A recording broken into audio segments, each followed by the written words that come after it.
If one were to ask, who was the greatest alim that India ever produced, Indian Islam ever produced? Without a doubt, one of the greatest contenders for that, of course it's difficult to say one person for sure, but without a doubt, one of the greatest contenders for that list would be Shah Waliullah Al-Dehlawi. Shah Waliullah Al-Dehlawi. In today's brief khatira, I wanted to highlight some of this man's accomplishments and why he is revered by such a large spectrum of people, and some of his thoughts, so that inshaAllah ta'ala we can benefit from the legacies of some of our great giants. Shah Waliullah Dehlawi, he was born in 1703 in India, and his father was actually the founder of one of the main madrasas in the city of Delhi, the Madrasa Rahmaniya. And in fact, his father was also on the committee that Aurangzeb had assigned to write one of the most important books of Hanafi fiqh. It is called Fatawa Alamgiriya. Alamgar is of course the nickname of Aurangzeb. So it's also called Fatawa Aurangzebi. It's also called Fatawa Hindiya. This is the most important book of that time frame, and Shah Waliullah's father was on that committee. So Shah Waliullah was raised in an environment of ilm. He studied with his father, and eventually at the age of 15, he took over the teaching of the madrasa. Can you imagine, at 15, he becomes the main principal and the teacher of the madrasa. Back then, 15 wasn't treated like our 15. Back then, 15 was treated like 25. At the age of 15, he had mastered all of the sciences of his madrasa. He now takes over the position of his father. And a few years later, he decides to do something very few people were able to do at that time, and that is to go for Hajj. It was difficult back then to go for Hajj, and Shah Waliullah decides to go for Hajj. And so in 1730, Shah Waliullah made the journey to Mecca. And he stayed in Mecca and Medina for more than a year. This journey transformed Shah Waliullah completely.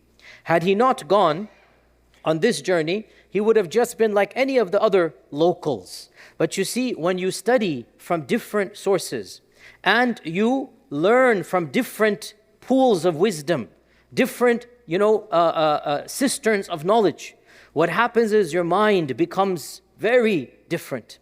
And Shah Waliullah came back a very different person than he left. And he began writing treatises and books that are completely unique in the history of Islam. Really, when you read Shah Waliullah, you're reading a genuine mind. In Medina and in Mecca, he came across so many ulama from so many different regions. And his most famous teacher was somebody by the name of Abu Tahir al-Qurani. And this individual was actually one of the few people, at the time frame, Ibn Taymiyyah was not a household name. And al-Qurani was one of the admirers of Ibn Taymiyyah. And so Shah Waliullah was introduced to Ibn Taymiyyah and the thought of Ibn Taymiyyah via his teacher Al-Qurani. Also in Mecca and Medina, he studied the Kutub al-Sittah inside out. And especially the Muwatta Imam Malik, he fell in love with the Muwatta Imam Malik. And so when he came back with a love and a passion for hadith. And he single-handedly changed the entire discourse of Islam in India. And he came back admiring different people. Ironically, some of those people have different views, contradictory views. But Shah Waliullah admired all of them. His two most famous people he admired are actually contradictory in their aqeedah and their thought. But this is what Shah Waliullah did. He synthesized those two people, Ibn Taymiyyah, and then a very famous Sufi by the name of Ibn Arabi. Ibn Taymiyyah did not get along with Ibn Arabi. Ibn Taymiyyah critiqued Ibn Arabi, did not like him at all. But Shah Waliullah loves the both of them. And he synthesized their thought in a very unique, unprecedented manner. And when he returned, he wrote over 40 books and treatises. And the most famous of them, without a doubt, is Hujjatullah al-Baligha. Hujjatullah al-Baligha, the conclusive argument from Allah. Hujjatullah al-Baligha. This book is unique in Islamic history. Why? Because he was one of the first people to write a fiqh book. It is primarily a fiqh book, but it is not full of dry evidences. It attempts to rationalize and explain the wisdom of why those rulings occur. It's a very different, the mind is a mind of an intellectual. He's not just bringing the standard evidences. He's trying to explain Allah's wisdom, Hujjat Allah, Al-Baligha, the infinite wisdom of Allah subhanahu wa ta'ala. And so the book is a very unique spiritual fiqh book. And anybody who reads this can see for themselves when Shah Waliullah talks about the wisdom, the hikmah of why Allah legislated what He legislated. And this is a book that is unique in its genre. Hardly anybody else has written it. Also of the unique books of Shah Waliullah is his first translation and tafsir of the Quran ever done in the Farsi language in India. Nobody, by the way, at that time, Urdu was not the common language, right? At that time, the common language was Farsi. Urdu will come in the generation of his son and grandson. Urdu was beginning, but it's still not the common vernacular. It is Farsi. Farsi is the language of all of the Muslims of India. And at the time, can you believe, there was no translation in Farsi. Why? Because there was this notion, which frankly is also found in Europe, that the average Ammi should not read the Quran. Just for barakah, read it.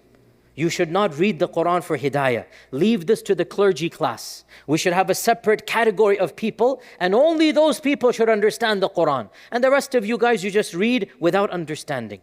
And of course, Shah Waliullah did not agree with this at all. And Shah Waliullah, therefore, is a reformer. He's a mujaddid. He wants everybody to read and understand the Quran. And so, for the first time in the Indian subcontinent history, Shah Waliullah makes a tafsir and a translation that is meant for all of the Muslims in the Farsi language. And he called it Fathur Rahman bi Tafsir al-Quran, which is the first commentary ever done in the Farsi language in India. And of course, by the way, again, that spirit remained in his family. All of his 4 sons became ulama and activists. And the first person to translate the Quran into Urdu was his son. His son, Shah Abdul Qadir, was the first person to translate into Urdu. Like his father was the first one in Farsi, so his son takes the spirit, and to this day, the first translation you will find in antiquated Urdu, this is like the Mir Dard Urdu, this is like the Mirza Ghalib Urdu, which even we have difficulty understanding. But the first translation was done by Shah Abdul Qadir, which is his son, into Urdu. So Shah Waliullah, what some of the main contributions that he did? Of the main contributions that he did, was that he attempted to quell sectarianism within mainstream Sunnism. When he came back wanting to unify as much as possible. And he demonstrated tolerance in fiqh, and tolerance in tasawwuf, and tolerance in sharia. He wanted the Muslims to be united as much as possible. And therefore he defends all of the madahib. And that was rare. At the time, there was animosity between the madahib, especially between the Hanafis and the Shafi'is. There was actual animosity. And there was actual intellectual, hatred. Shah Waliullah, as a Hanafi, he was a Hanafi, he actually adopted Shafi'i positions in over 80 issues. And he championed the defense of the Shafi'i madhab. And he praised Imam Malik, and he wrote a mini commentary of the Muwatta. And he made an excuse for all of the Imams that why they held what they held. He wrote a treatise, he wrote a book in which he defended all of the schools of Islam, the Hanafi, Shafi'i, Maliki, Hanbali, and he explained these differences are not meant to be contradictory. These differences because each one wanted to arrive at the truth in a different manner. Also, one of the main contributions of Shah Waliullah in this regard is that he integrated between the aqli and the naqli sciences. And this is following Ibn Taymiyyah. Ibn Taymiyyah is also a paragon in this regard. The rational and the spiritual, the rational and the textual. Shah Waliullah wanted to show there is a healthy synthesis. And that's why much of his work is about trying to explain the wisdom of why the Sharia says what it says. One of the main contributions as well of Shah Waliullah was to sanitize tasawwuf. This is a bit controversial here, but tasawwuf before Shah Waliullah in India had been influenced a lot by Hinduism. Some of the ideas, some of the practices, in fact at many shrines, Muslims and Hindus worship together because it's almost the same for them.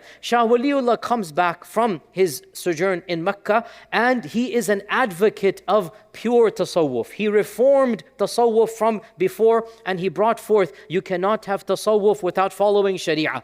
Sharia must be a part of what tasawwuf is. And he also was against much of the practices of extreme veneration of the graves, extreme veneration of the saints. He was against this, and he preached against this, that you should not be asking, the people of the qabr, you should not be venerating the qabr. So his tasawwuf was akhlaqi, tarbawi, from the qalb. He didn't like much of the mysticism that was done, that would be against, if you like, mainstream Islam. So Shah Waliullah also, at that time, there was a notion of wahdat al-wujud. It's a bit advanced here. Shah Waliullah did not accept this notion, and he attempted to modify it and bring it into mainstream Islam. Wahdat al-wujud is the notion that there is no existence other than Allah. We are all a part of Allah. And Shah Waliullah did not agree with this at all, and he tried his best from within tasawwuf to reform and bring forth a more nuanced understanding that attempted to tame down this misunderstanding that some people have. Also, one of the main contributions of Shah Waliullah is that he wanted to make Islam accessible to the average person.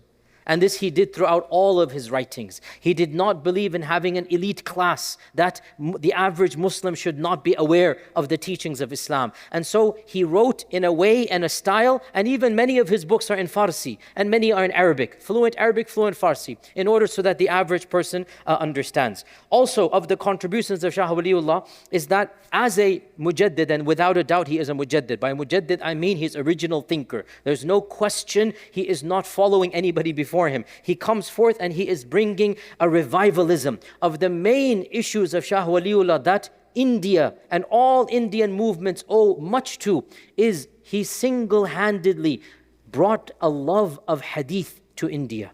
Single-handedly. He brought a love of the books of hadith, and he brought the silsila and isnads of hadith with him.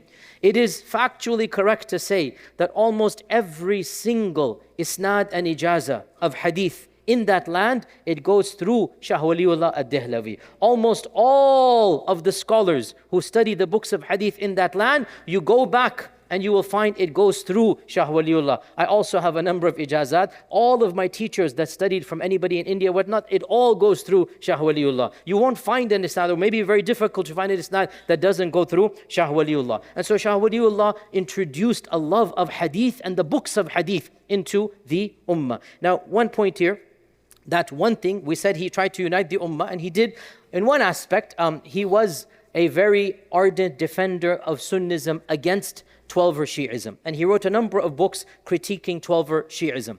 And the reasons for this, it appears, Allahu A'lam, is that Shah Waliullah is witnessing the decline of the Mughal Empire. The Mughal Empire began to decline after Aurangzeb. And Shah Waliullah is seeing the disintegration. And one of the main causes of disintegration is political. In the external side, you have a threat of a leader known as Nadir Shah. And Nadir Shah was a 12er Shia. And internally, the Mughal Empire begins to divide, and many Nawab dynasties began to rise up. And one of the most powerful was the Nawab of Awad. The Nawab of Awad. And the Nawab of Awad was also Ithna Ashari, 12er Shia. So it appears that he felt that this was a necessary thing to do. Allah knows best, but he does have a very harsh critique of the 12er Shia strand, and he does not like their theology, which is, of course, he's not the only one to do that. What is I find particularly very interesting, and this is so profound, every revivalistic movement after Shah Waliullah thinks they are the true inheritors of Shah Waliullah. And I'm going to be explicit because this is an education. I'm not taking sides here. In India, Pakistan, Bangladesh, there are a number of famous trends, right? Every one of them claims we are the real followers of Shah Waliullah. He had such an impact that it transcends any one firqa or maslak or madhab. So, where to begin? One of the trends in that region is known as the Ahl Hadith trend. And they are people who follow the hadith literally. They don't want to follow the madhabs directly. Shah Waliullah's grandson, Shah Ismail Shahid, is one of the main founders. Actually, technically, one can say he is the founder of the Ahl Hadith movement. So Shah Waliullah's grandson, Shah Ismail Shahid, who actually waged jihad against the British, and he died a shaheed in a battle that he was fighting on behalf of the Muslims against, the British Empire. A long story, it's complicated here, but he died a young age, the grandson, fighting against, in his jihad against the imperialists, and he is one of the main founders of the movement that eventually became what we now call the Ahli Hadith movement. This is the grandson of Shah Waliullah. Another grandson of Shah Waliullah, Shah Muhammad Ishaq Al-Dehlawi, was one of the main teachers of a person known as Ahmad Raza Khan Barelvi. And he is the founder of the Barelvi movement. And the Barelvi movement, of course, Ahmad Raza Khan is the founder, but one of his main teachers is the grandson of Shah Waliullah. And from that we take, because Shah Waliullah has such a interesting collection of books, you do find aspects of mysticism that can be interpreted the way that this group has interpreted it. So Ahmad Raza Khan studies with one of the grandsons of Shah Waliullah, and then he founds this movement that is now common in that region. A third strand of Indian Islam, which is the most predominant strand of that region, is of course Deobandism. And the founders of Deobandism, and that is of course Muhammad Qasim Nanutui and Rashid Ahmad Gangohi, the both of them are admirers of Shah Waliullah. And they are people who have read Shah Waliullah, and Shah Waliullah's love of hadith has impacted them directly. Any graduate of Darul Ulum, and our own Imam is a graduate of Darul Ulum, has to study the Kutub al-Hadith. Why? Because Gangohi and Nanutui, having been influenced by Shah Waliullah, have put the Kutub al-Hadith in the curriculum of Darul Ulum. Nobody before them had done that. Before the Deoband, the famous institute was Farangi Mahal. Farangi Mahal did not have Kutub al-Hadith. None of the other seminaries had the books of Hadith. After Shah Waliullah, almost every seminary is going to study the books of Hadith directly. Shah Waliullah has a direct impact on Deoband and Deobandism. And his books are admired and read by that as well. So we talked about the Ahl Hadith, we talked about the Deobandis, we talked about the Barelvis. Who's left? Who's left? There's one group that's left as well. That group is people like Sir Sayyid Ahmad Khan and Allama Iqbal. How do you categorize them? We categorize them as miscellaneous. Right? It's true, they are not a firqa. They have their own afkar. They are independent thinkers. But one can say that these are people who are emphasizing the aqliyat. They're emphasizing, the rational side more. And the both of them admit that they are influenced directly by Shah Waliullah. How so? Because, again, I'm being very simplistic. This is a very quick lecture here. Shah Waliullah is a fascinating figure. And every group thinks they're interpreting him correctly. And this shows you he was actually a genius and a reformer and a mujaddid. You cannot put him in a box. You just can't. I'm going to be blunt here. All of these groups are right and all of them are wrong. Nobody can claim, I am the only heir of Shah Waliullah, because he was a complex figure. You can't just put him in a box. And the groups that came after, they take what they want to take and they don't take what they want to take. And that's fine, no problem. But Shah Waliullah was above any one simple box. And people like Sir Sayyid Ahmad Khan and Allama Iqbal, they're able to reference Shah Waliullah for many of the things that even other ulama criticize these people for. But in fact, they have Shah Waliullah before, because again, this is awkward to say. But I will say this because I want my community and the people watching, I want our knowledge of academics and Islam to be mature. I don't want us to be simplistic here. Shah Waliullah has many ideas. Some of them are amazing, some of them are so-so, and some of them are debatable. But see, this is what happens when you're an independent thinker. This is what happens. You can't have 90% tajdeed and reform without some 10% strange views. And we have to be mature enough to understand this, right? We have to have the level of tolerance that you cannot have Shah Waliullah without having some views that are on the fringe. And I don't want to mention too many fringe views, but anybody who knows, I'll give you one simple example. And again, this is not a defense and it is not a criticism. I'm being very factual in this lecture so that you're aware. For example, Shah Waliullah believed that the splitting of the moon was not an actual split. It didn't actually split up. He had his theory that the Quraysh, it was made to appear to them so. It was an illusion that Allah did, that it was made to appear to them so. It wasn't an actual splitting of the moon. Now, if somebody says this now, A'udhu billah, you're kafir, zindiq, dal, mudil, whatnot. This was Shah Waliullah's view. And Allama Iqbal took it, and Sir Ahmad Khan took it, and they accepted this point of view because they felt they have precedence. And he has his theories and understanding. Again, please don't misquote me because now the referee is going to call me. I'm just quoting. Shah Waliullah, guys, calm down, chill. This is one of the problems when you don't have knowledge, right? You become fanatical. Anybody who says something you don't on your radar, you don't understand. But I say again, every allama, every mujaddid, every original thinker. This is what happens when you are brave enough to break away from taqleed. You're going to bring a lot of good, and you might have some views on the fringe, and we have to be mature enough to accept that. And this is also what happens when you study with diverse groups of people, because Shah Waliullah didn't just study from his father's madrasa. He traveled the land, he studied from, and by the way, in Hajj, in Mecca and Medina, you have to understand, you had ulama from all over the world. It was a global university, and he stayed there for years, or more than a year and a half. He stayed there. So all the scholars coming for Hajj, he studied with them from Iraq, from Yemen, all of this. So he's getting all of these different interesting ideas. And he was told towards the end of his life that, why don't you write a refutation of Ibn Taymiyyah? And he ended up writing a defense of Ibn Taymiyyah. One of the first and only defenses in India of Ibn Taymiyyah is Shah Waliullah, because he was a great admirer of Ibn Taymiyyah. Ironically, he didn't agree with everything of Ibn Taymiyyah, but this is why we admire somebody like this. He's not a blind follower, and he took what he thought was good from all of the great ulama, and his legacy is such that it sparked many revivalist movements. This is the sign of a true leader and thinker, that people read his works and they're inspired. So the founders of Deoband are inspired, the founders of Believism are inspired, the founders of Sir Ahmad Khan are inspired, the founders of the Ahl Hadith are inspired, because this is what happens when you're a genius and you spark people's minds. So all of them, they start thinking, they start doing, and this is what Shah Waliullah did single-handedly, without a doubt. Before him and after him, look at Islam in India, look at the intellectual history of India. Single-handedly, he sparked an entire revolution. And I'll give you one final example, and inshallah with this we'll conclude. In the 18th and 19th centuries, maybe 200 years ago, the science of hadith was not studied in the Arab world. I know it's shocking, but it is factually correct. And I speak as somebody who knows. I studied in the College of Hadith in Medina. I know the history of the sciences of hadith. In the 19th century, if you wanted to study hadith, you would have to go to India.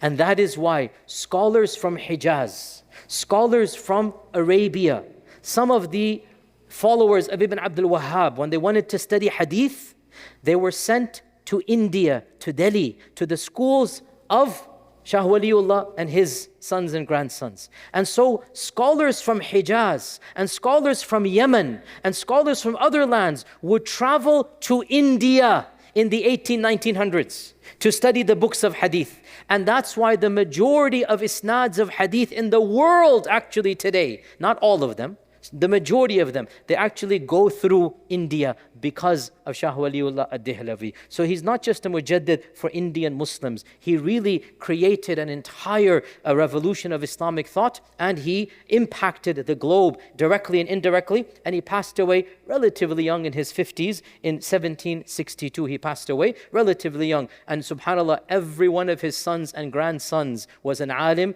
an allama. Every one of them, as I said, one of them goes Ahl Hadith, one of them goes Deobandi, one of them goes Barevi. Literally, like we can say, one of them sparks each one of these movements. And he left not just his own legacy, a legacy of family of scholarship. So I hope inshallah ta'ala that in this brief introduction, one of the main points I want to underscore is that the diversity of Islamic thought, the breadth of Islamic thought. And it is healthy, and I've said this so many times, it is healthy, O Muslims, to read from outside of your own school. And I ask you, for the love of Allah, don't just think your own maslak is the only maslak of Islam. No, go like Shah Waliullah did and find and listen and read, and you will be pleasantly surprised. Oh my God, the other groups also love Allah. Wow, they also pray 5 times a day. Wow, they're not shayateen in human form. Wow, just open your mind, go study, and you will benefit, and you will become a more mature person, and you will benefit the ummah more. And we find this in the thought of Shah Waliullah. And also in a personal anecdote, when I was in Medina, some of my greatest teachers told me the same thing, and I was shocked as a 22-year-old. You want me to leave this land? And some of the greatest teachers, including my Indian Shaykh, Shaykh Al-A'zami, Shaykh Mustafa Al-A'zami, I gave a whole lecture about him, the Hindu convert. Even he said to me that my advice to you is you study here and then you study elsewhere as well. And he literally said to me, it will broaden your horizons and you will become a thinker. And at the time, and I was 22, 23, I'm like, what do you mean? I cannot, this is the land of Medina. He goes, no, if you want to really benefit, you have to go to different places and study from different people. And that really came into my heart. And subhanAllah, I have benefited immensely from that advice from him and from many other people people, and we see it in the lives of all of the great thinkers of Islam. When you diversify and you listen and you take the wisdom of all, you end up benefiting a lot more people. May Allah subhanahu wa ta'ala bless Shah Waliullah Al-Dehlawi and his efforts. May Allah subhanahu wa ta'ala allow us all to be of those who bring benefit to the ummah. Wa jazakumullah khair. Wassalamu alaikum wa rahmatullahi wa barakatuh. إن المسلمين والمسلمات والمؤمنين والمؤمنات والقانتين والقانتات والصادقين والصادقات والصابرين والصابرات والخاشعين والخاشعات والمتصدقين والمتصدقات والصائمين والصائمات والحافظين فروجهم والحافظات والذاكرين الله كثيرا والذاكرات أعد الله لهم مغفرة وأجرا عظيما.